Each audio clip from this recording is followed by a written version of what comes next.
Loftier City Expats Club is a non-profit social organisation, and our speakers are volunteers. The club as such assumes no responsibility or liability for the professional reputation of or the quality of services provided by the speaker today.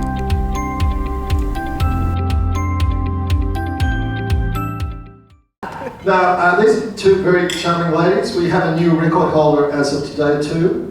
I always get the names back.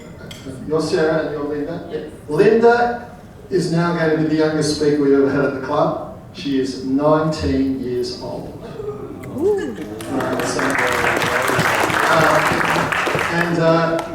I will say I'm half German and these girls are German, so I was really confident they would be very organised for their talk.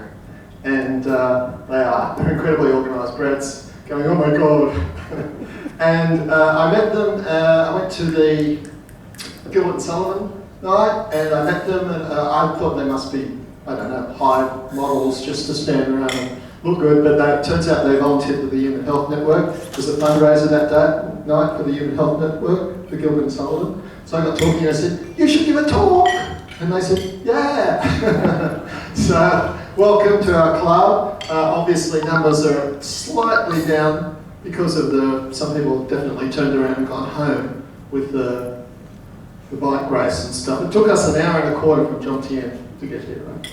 So, welcome ladies, and I hope you enjoy giving us a talk. We feel very, very lucky to have you here. So, take it. Thank you.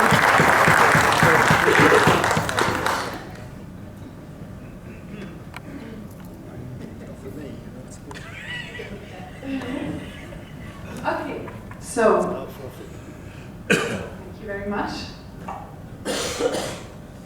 So hello and welcome from us, and thank you very much for this nice introduction, and thank you very much for giving us the opportunity to hold this talk here today. As you just heard, Linda and me, we are here in Pattaya, and we're volunteers for the Human Health Network Foundation Thailand.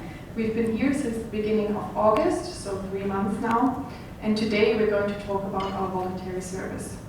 The Human Health Network Foundation Thailand, as some of you might know, is a child welfare organization based here in Pattaya, and we hope to give you some insights into the general aspects of being a volunteer abroad and into the Human Health Network Foundation Thailand. So here's a quick overview of our presentation. First, we will focus on the motivation for a voluntary service, including some critical thought on the volunteer mindset. Next, we'll briefly tell you how we became volunteers for HHNFT, and lastly, we'll give you an insight into the projects of the Human Health Network Foundation. So let's get started with the motivation for volunteering abroad and our thought process on this topic. So, before becoming a volunteer, we believe that there has to be a lot of critical self-reflection, especially when it comes to your privileges and the awareness of being privileged. According to the Check Your Privilege test of the University of San Francisco, a privilege is an unearned access to social power based on membership in a dominant social group.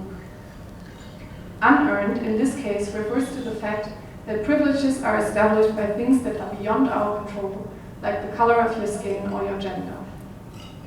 We have filled out this Check Your Privilege test according to both our innate characteristics. And as you can see, Linda and me ticked 5 out of 7 boxes. And all of those privileges affect our life positively every day. So now for you all. Who of you can also tick 5 of those boxes? Please raise your hand. Okay. And who of you can tick all of those boxes? Please raise your hand. Okay. I would say that we're on average quite a privileged audience today, so maybe keep that in mind for the rest of the talk. So what does it mean to have a privilege? What are the real life consequences of being privileged? For example, for Linda and me, being born into middle-class German families, getting a higher education was something that was considered realistic and normal. This shows that we have class privilege. Also when it comes to, for example, climbing stairs or getting into a building on higher ground, we have no problems with accessibility. This is an example for able-bodied privilege. So to summarize, you could say, if you don't have to think about it, it's a privilege. And this right here is also the reason why it's very difficult to be aware of your privileges. If you don't have them, you become painfully aware of them. And if you have them, you can live in peaceful ignorance. This ignorance can be very comfortable, since admitting your privileges can cause a certain amount of guilt. I didn't do anything for it, and I still have it, and it makes my life easier. But what we have experienced is that this feeling of privileged guilt can be a good motivation to share your privileges with other people. In our case, it motivated us to do a voluntary service for a charity organization that helps underprivileged children.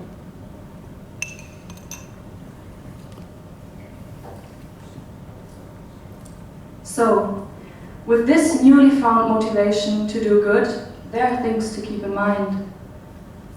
One of the potential pitfalls is the so-called white savior complex. The term white savior complex refers to the phenomenon that occurs when a white person acts to help non-white people in a way that can be seen as self-serving. Feeling like a hero or presenting yourself in a way as Mother Teresa in public are examples for typical behavior of the white savior complex. The term white savior complex was coined in the context of white people seemingly self-serving charity work in Africa. As described in an article by the Journal of Critical Thought and Praxis, this mindset perpetuates the need for external forces to come in and save the day. But what gets left out of this conversation are the roles that settler colonialism and white supremacy have created these conditions in the first place. There are two quotes that we would like to share with you on this topic. They are by the writer Teju Cole. First one is, "The white savior supports brutal policies in the morning, founds charities in the afternoon, and receives awards in the evening." And, "The white savior industrial complex is not about justice. It is about having a big emotional experience that validates privilege." Even though Thailand does not have a long history of Western colonization, in comparison to other countries in the world, the concept of the white savior complex is still something that we think needs to be spoken and thought about when it comes to doing charity work here. So now, we have a short video to further explain this issue in the context of volunteering abroad.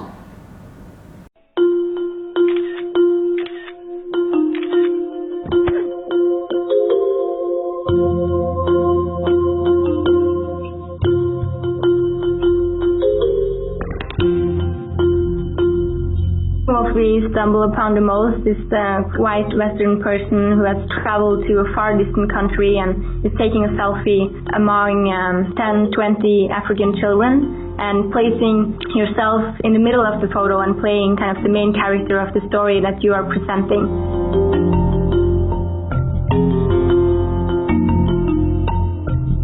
These sources are in many ways our main sources to know what's going on in development countries, and very often playing on stereotypes and oversimplifications of the truth and focusing mainly on the negative aspects.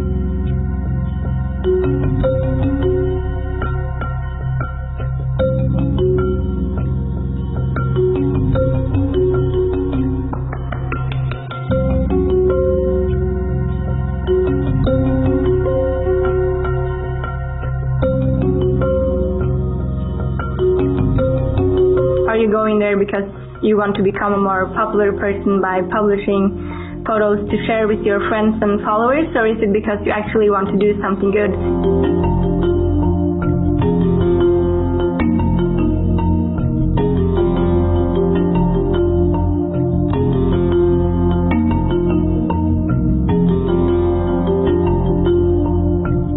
important to get rid of that perception and then show that there is a lot of local people who are working to improve their situations.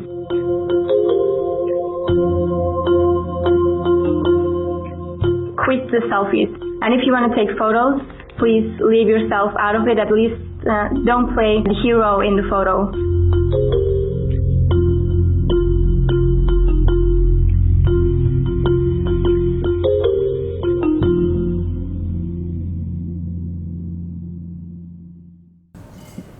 So, to summarize our thoughts on the volunteer mindset, it is important to constantly reflect on your own privileges, especially while being in your new surroundings with new impressions. Since coming here, we've become even more aware of our own privileges because we see them every day in contrast to the lack of privileges of the children that Human Help Network Foundation helps. At the same time, while doing voluntary work, it is important to realize and keep in mind that we as volunteers are only a very small part of the bigger picture. We should not overrate our own contribution to the project, especially in comparison to local, long-term co-workers. This includes adapting to an existing system and being a small gear wheel in the overall machine of the NGO. Lastly, it is important to have a very strong commitment to the cause and be reliable to your work, which also indicates your true interest in the project and that you're not just there for selfish reasons.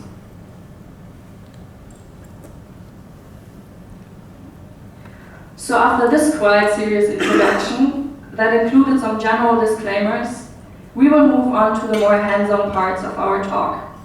We would like to explain to you how we became volunteers and how we got to Pattaya.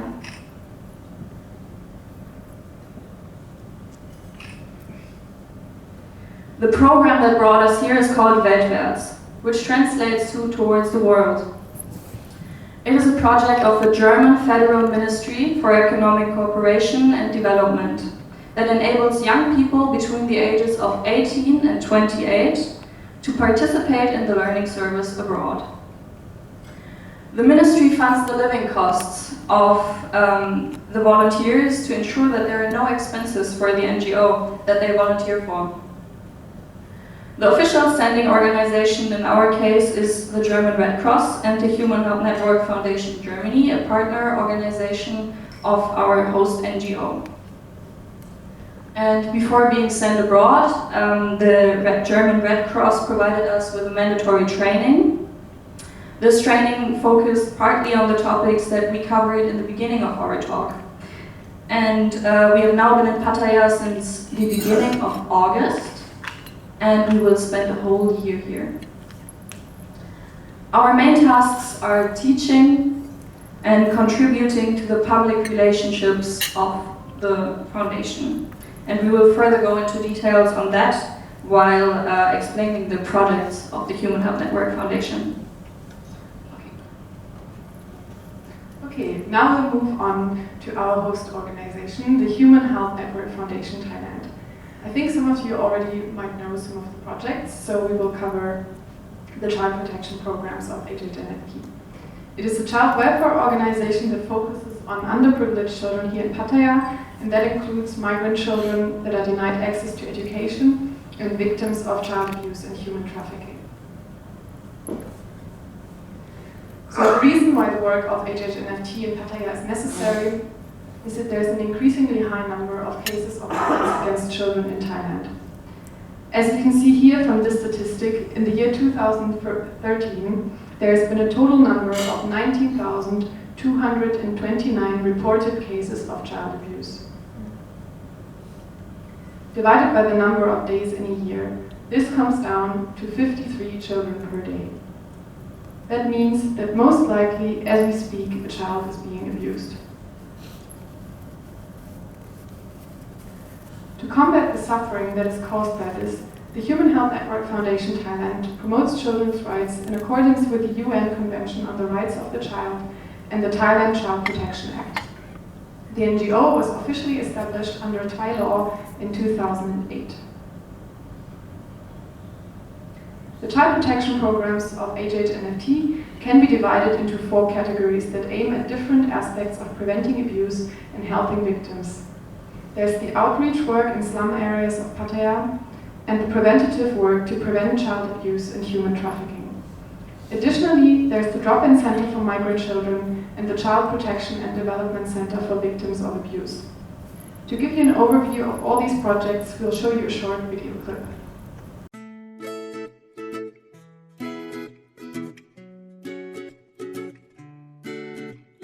Education is the key, and children are our future. The Human Help Network Foundation Thailand fights for children's rights in the region around Pattaya, an international hotspot for child trafficking. Among others, we run a Child Protection and Development Center, or CPDC, which is the permanent home to around 80 children who have no family that can take care of them. Let the children show you around. Children of all ages live together in modern residencies supervised by professional social workers who live on site. Classrooms and a computer room provide a space for educational activities, creative projects, and meditation. A spacious and covered basketball court allows for sports and outdoor activities in any weather condition. The center of the CPDC is a dining hall where lunch, dinner, and indoor events take place. We also have a nursery where children can go to when they're sick or get hurt. The CPDC sees education in a holistic way. Besides attending schools in the region, the children look after their very own vegetable farm. While the CPDC is located away of the notorious city of Pattaya, we also operate a drop-in center downtown. The building, with its easily recognizable pink facade, is a low-barrier point of contact for children in need of immediate care, counseling, or a safe place to spend the night.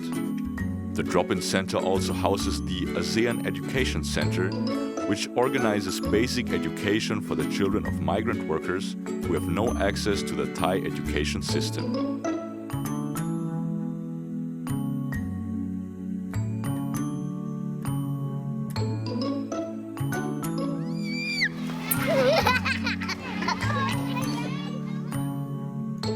We also reach out to children.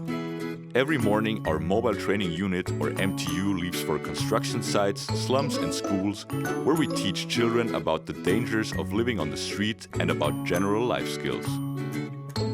We do this in a playful way by using songs, videos, and games. Our child protection card game, for example, simulates a situation in which a human trafficker tries to gain a child's trust and teaches children how to not fall into the trap. One Friday evening per month, the MTU and its team take position on Pattaya's famous walking street, where they generate visibility for the Human Help Network Foundation Thailand.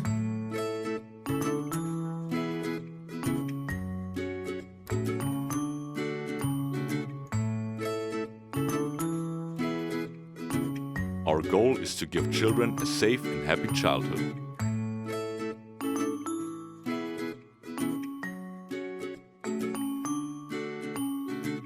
We help children.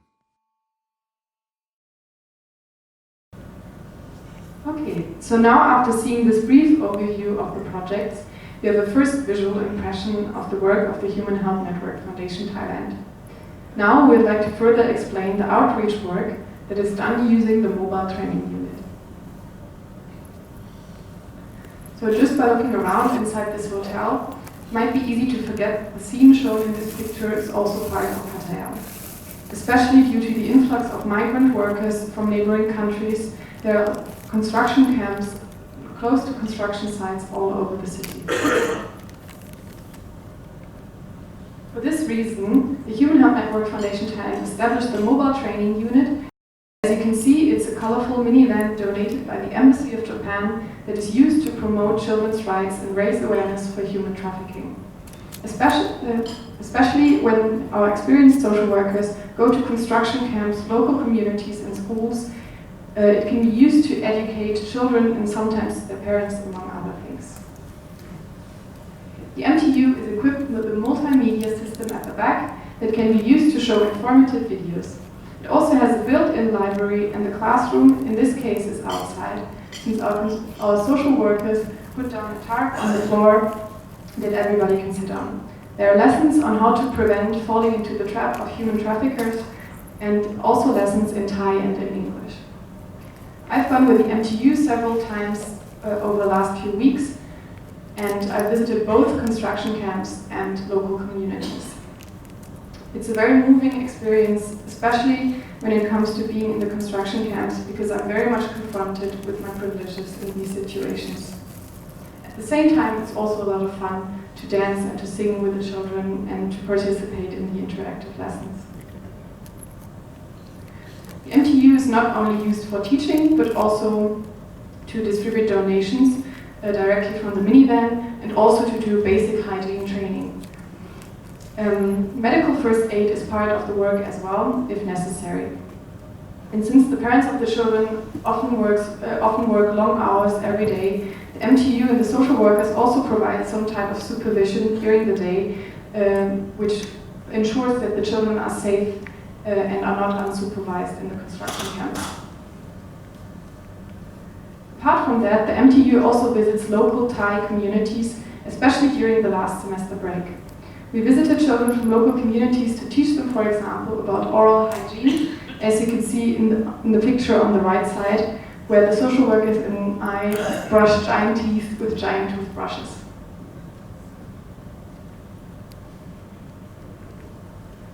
So, apart from the outreach work, another crucial part is the preventative work when it comes to child abuse. For that, there's the HHNFT Child Protection Card Game. The Child Protection Card Game teaches children in an easy-to-understand way how to react to strangers approaching them. It is a simulation game that trains decision-making and refusal skills and improves self-protection. Just this week on Thursday, we participated in a big event at Diana Garden Resort with 80 students and teachers who were introduced to the game. Our co-workers and us volunteers supervised the children playing the game and to train them for potential dangerous situations. To give you an insight on this card game, here's an informative video about it.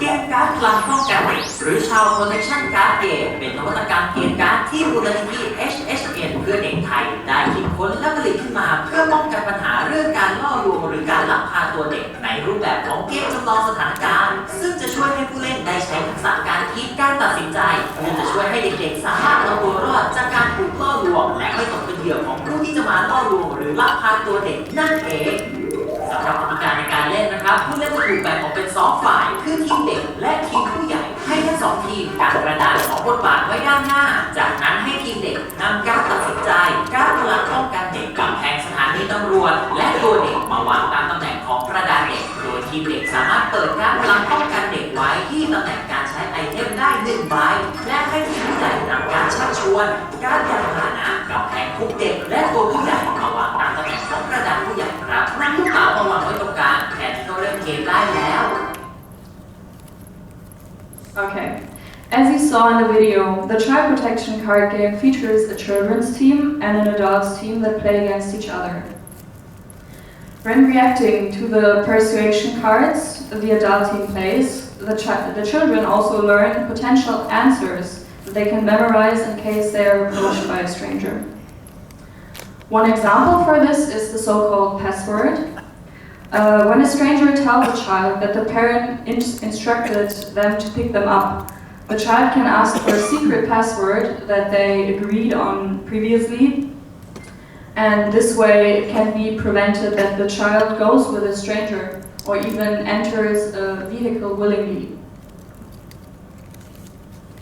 Another focus of the work of HHNFT is our drop-in center and the Asian Education Center for migrant children.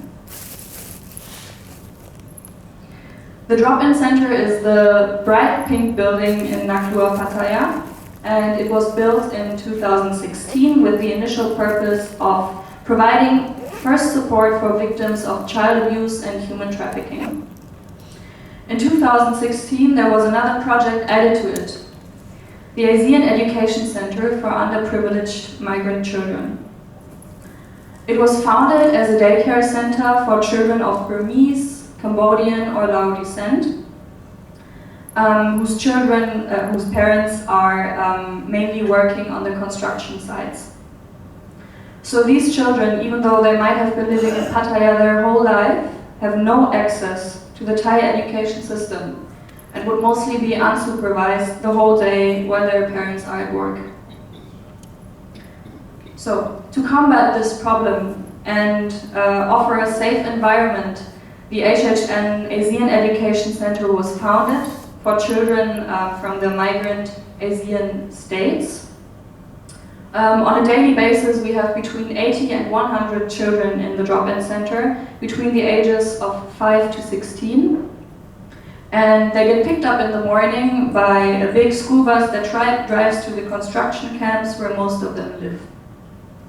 At 8:30 a.m. their classes start and continue until 11:30 a.m. when lunch is served. And the children get lessons in Thai, Cambodian, English, math, and Thai dance. The English lessons that we teach focus on building a vocabulary and training basic reading skills. Also, meditation is incorporated into their daily structure. It improves their focus and calms their minds, which is really, really important. And it is also practiced before lunch and after lunch every day. Also, the children get taught moral values, especially when it comes to respecting each other, regardless of their nationality. At 4 p.m. the school bus takes the children back home after they have been given a little snack that they can eat in the bus home or when they get home. So, the drop-in and the Asian Education Center offer a safe environment for children who would otherwise spend their day unsupervised. Basic education helps the children not only to obtain a certain degree of literacy, but also sparks their curiosity into learning new things. The warm lunch that is provided every day also is nutritious and filling and contributes to an adequate diet of the children, but most importantly, spending their time and day with friends in the daycare center not only gives them a safe environment, but also makes positive childhood memories. These memories play a vital role in forming the character, no matter what the future will hold for them.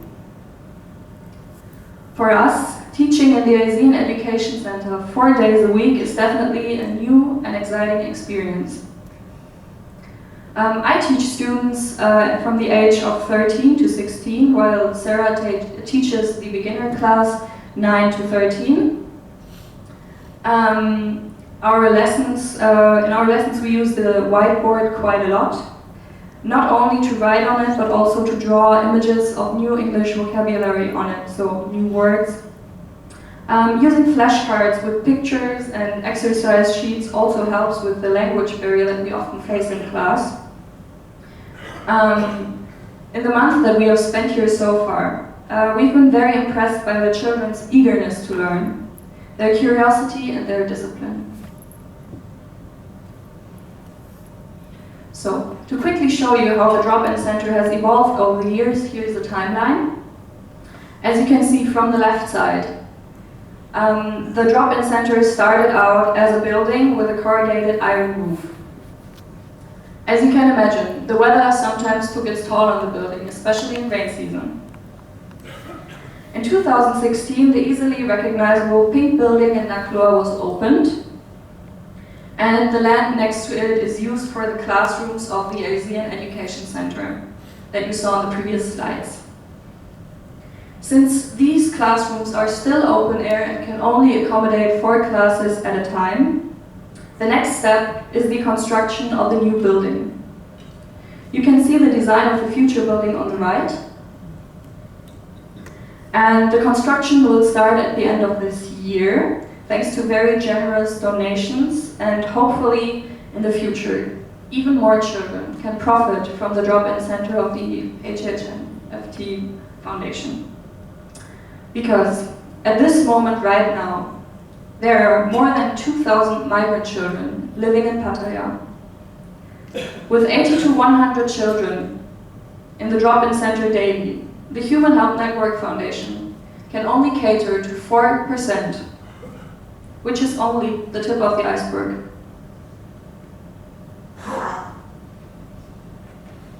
Okay, so apart from helping migrant children, the Human Help Network Foundation also runs the so-called Child Protection and Development Center in Huayai for children who have suffered trauma in their life. CPDC is a shelter for victims of child abuse and human trafficking, and the children can find a permanent home there. It consists of family-like homes where one guardian teacher lives with 6 to 10 children. There's also a nursing room and a computer room, as well as a dining hall and a basketball court, among other things. The heart and soul of this project is definitely the professional team of social workers, guardian teachers, the psychologist and the nurse. And the aim is to provide a space for holistic rehabilitation and to make the children feel at home. Here in the picture you can see one of these family-like homes, and it's on purpose that it's like small houses with one guardian teacher and 6 to 10 children, so it simulates a family-like environment instead of having one big building where all the children live together. So percentage-wise, the children who come to the CPDC can be categorized in 3 different categories. 10% of them have experienced human trafficking and exploitation, 40% have lived through physical and or sexual abuse, and half of them, so 50%, come from broken families and have been neglected. When it comes to the abuse, most of the time the attacker is not a stranger but a family member, and it carries on for a long time before it's discovered. So the first step when a new child comes to the CPDC is the investigation of the child's past, which is done by our licensed social workers. The information that is obtained in these conversations is of course highly confidential and can also be used for legal trial. The CPDC is a place for social rehabilitation. There are many activities that are fun and that aim at learning new life skills, as well as taking small responsibilities. Especially this contributes to improving the children's self-esteem and to give them a positive mindset when it comes to their abilities. One example of that is the CPDC Organic Farming Project. It is based on the self-sufficient economy philosophy of the late King Rama IX, and there are vast vegetable beds and mushroom farm, a fish farm and an animal farm that are all part of this farming project. It's meant to not only contribute to the social rehabilitation, but also to provide the children with some agricultural know-how that they might use in the future. And this focus on sustainability, not just in an ecological way, but also in an educational way, is part of the philosophy of the Child Protection Center. As you can see, the farming project not only helps to ensure social rehabilitation, but it also reduces the expenses for fruits and vegetables, which is a very useful byproduct, because as you can imagine, 80 children plus guardian teachers, they eat quite a bit, and there are more than 50 plant species which are planted in various cycles at the CPDC, and the yearly yield is 1.8 tons of produce. So now we would like to show you another video with some interviews of children that are living in the CPDC, and they talk about their life at the Child Protection Center.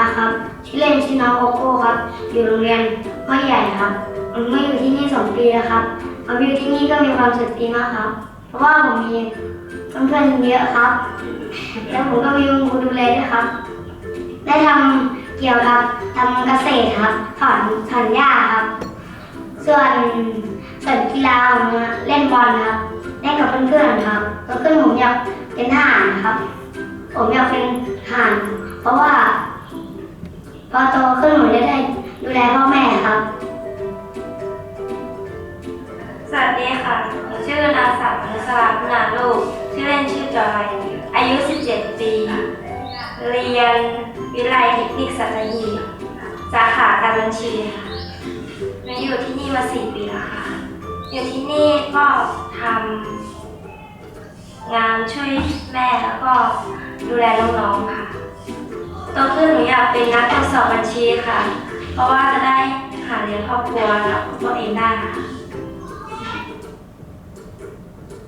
你好，我叫韩雅，我学习在民文学校，我学习6年级2分。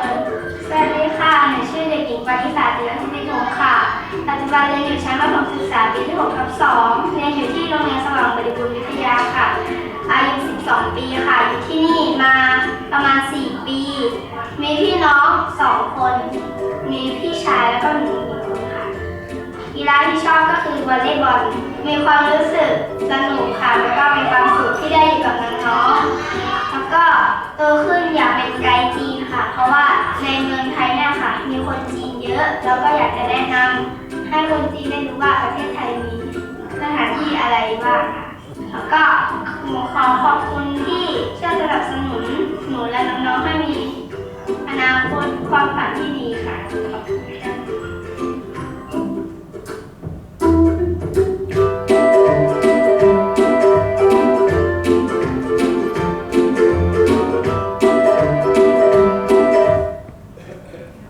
I hope our little Chinese tour guide impressed you with her language skills.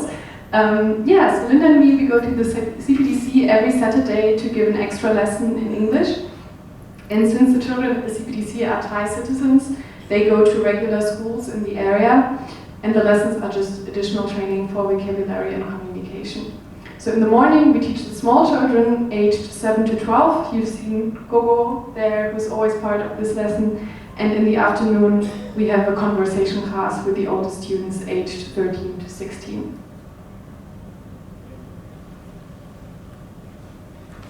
So, to summarize, the child protection programs of the Human Health Network Foundation all aim at different aspects of preventing abuse and taking care of victims.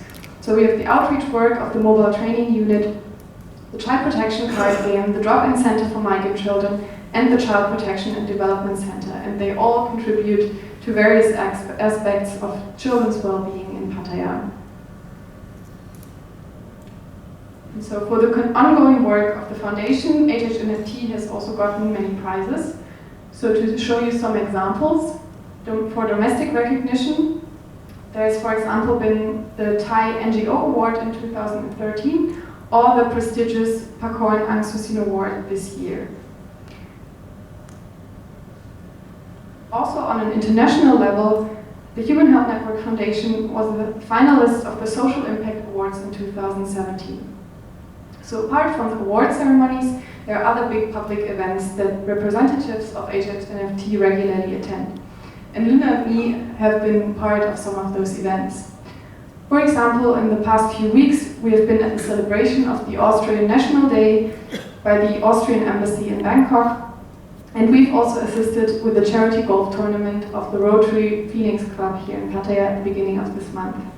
So this is part of our public relations work, which also plays a big role in our voluntary service, apart from teaching in the Drop-In Center and the Child Protection Center. Because spreading the message and networking, for example at events like this, contributes to the public attention drawn to the projects of the Human Health Network Foundation. So after this talk, you might hopefully be wondering what you could do to support the projects of the Human Health Network Foundation. There's of course the obvious aspect of donating to the good cause, which is why we've brought a small donation box. Yeah, it's there.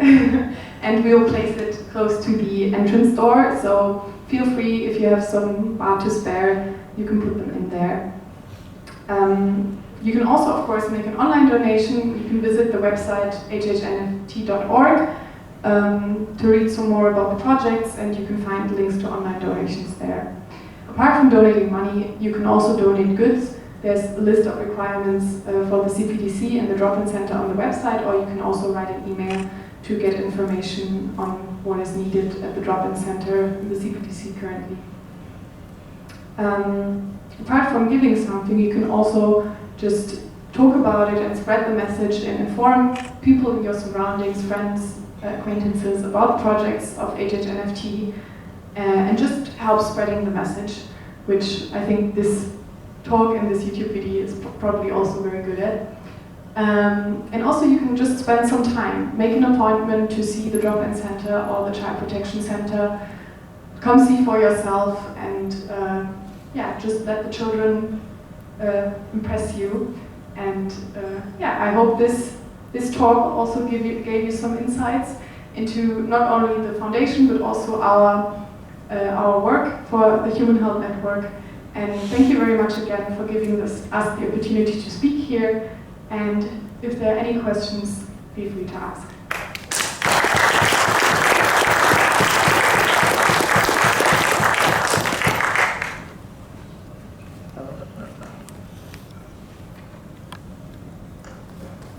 Just in front of you, ladies, please.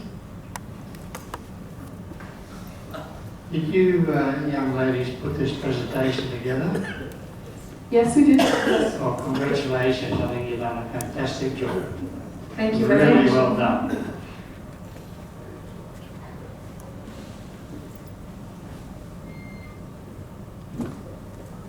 Any more questions?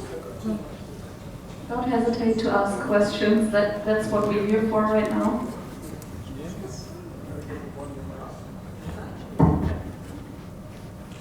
Yes, please. It's not so much a question as a comment.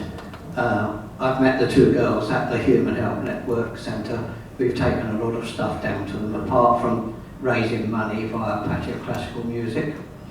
One thing I will say, those children are taught respect. Every time I go there, I am continually being wowed by them. They have beautiful manners. They're well worth supporting, believe me.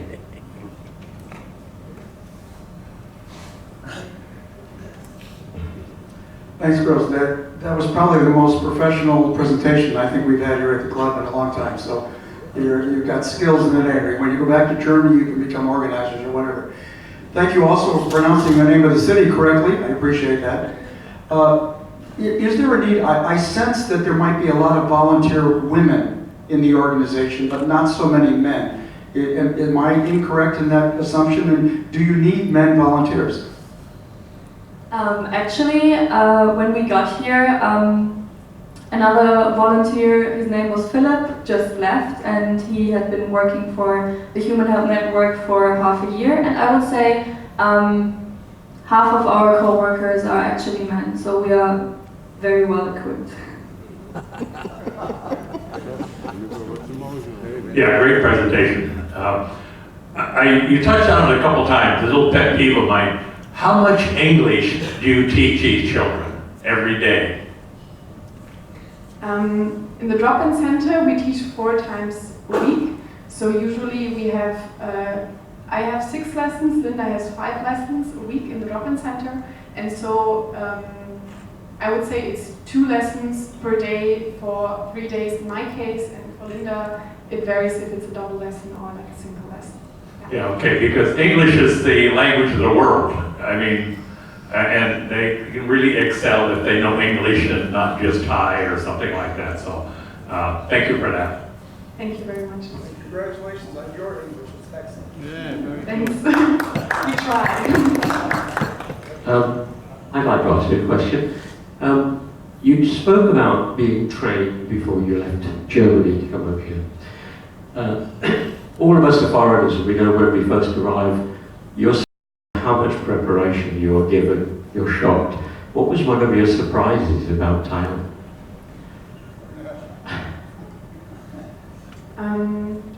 I think probably the jet lag and the change in climate was the first thing that hit us very, very badly.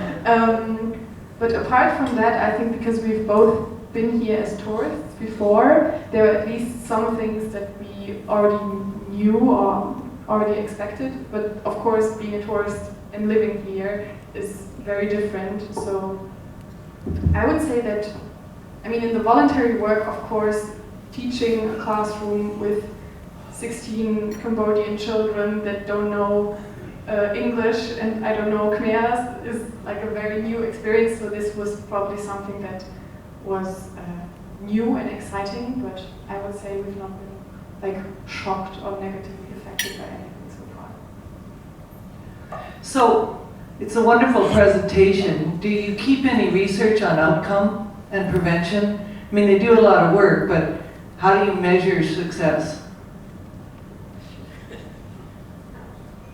We have some statistics in the backup slides.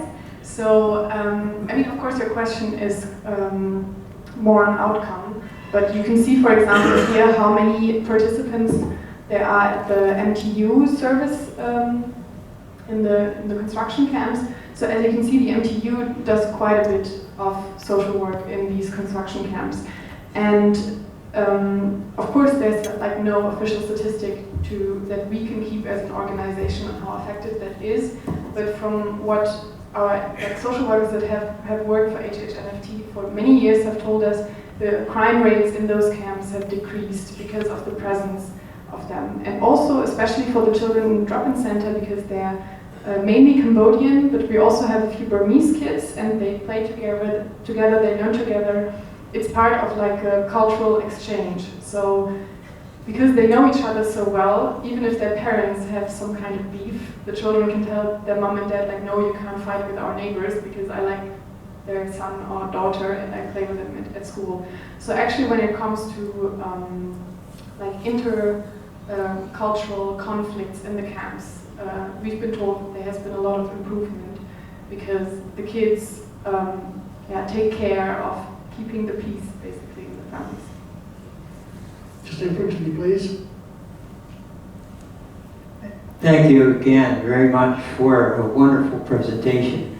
There is a wonderful lady who was with the Patio Orphanage by the name of Kun Toi.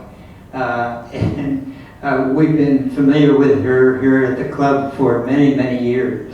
As I understand it, she is still the leader of the Human Health Network. Yes, a very impressive lady, and a couple of very impressive ladies today too. Thank you. Thank you very much. Yes, I'd like to ask both of you, I guess a personal question in some respect.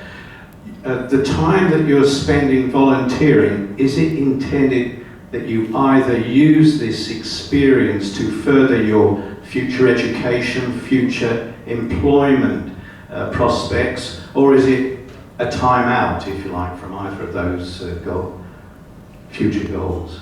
I think, in my opinion, it is a take and give. For me personally, I knew that after I finished high school, I wanted to go abroad. That was always a thing that I had in mind. And yes, of course, there's the aspect of it always looks good if you've done something like that. But as we talked about it in the first part of our presentation, it should not be self-serving. You should do it because you want to do it out of your heart and not because it looks good for your reputation. And I totally agree on that. I don't do it just for myself. I do it out of my heart because I want to do it. Yeah, and I think the motivation part that we covered in our talk is the same for me. Because I'm a bit older, I'm 24. Turning 25 next month, and I've studied... Truly ancient. Yeah, ancient. In comparison, I'm ancient. I'm the grandma.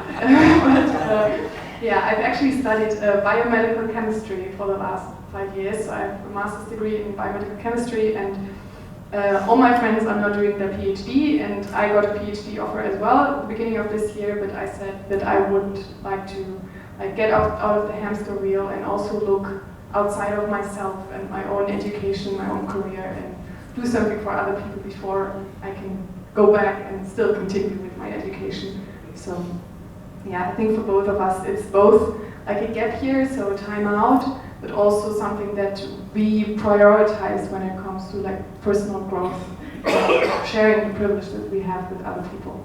Thank you very much. Very impressive, both of you. Over to you left, please. Hi there. Yeah, I've met you a few times. I met you at the Rotary, wherever it was, North Patio, wasn't it, for the Polio Day.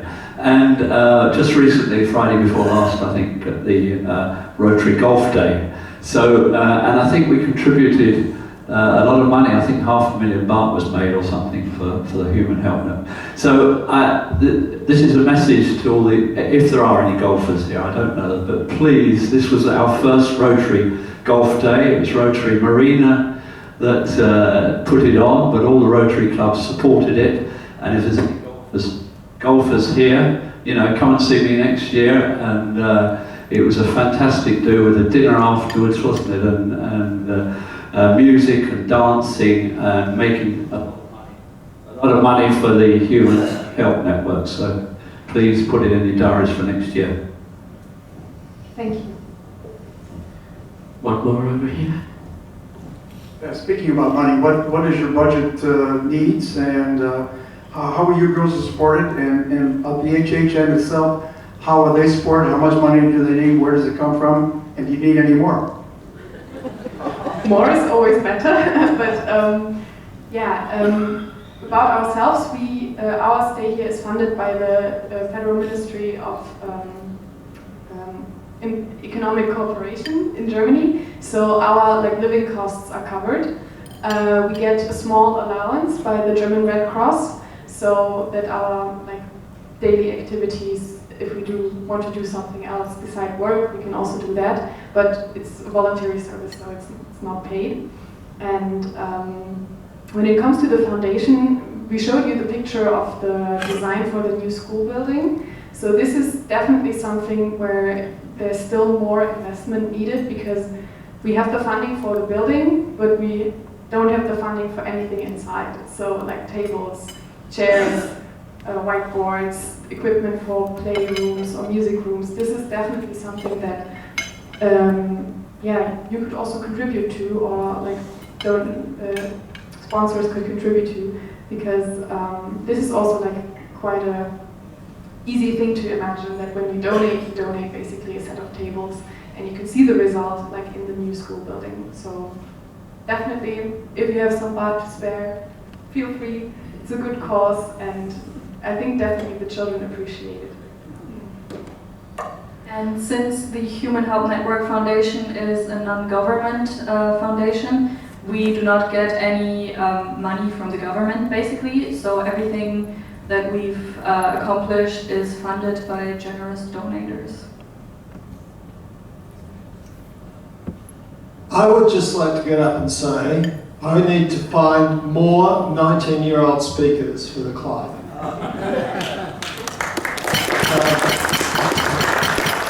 Every now and then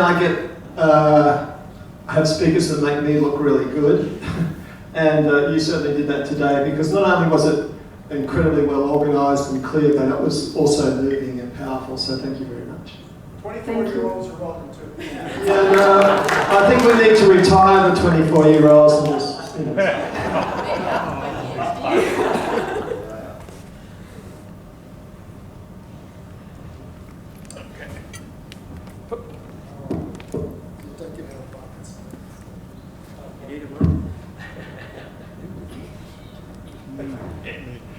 Okay, it's time for a little presentation here. We have a couple plaques for you ladies. So, you want me to come up there, or you want to come down here? Come on down, as they say. You know? Huh? Okay. Okay, thank you.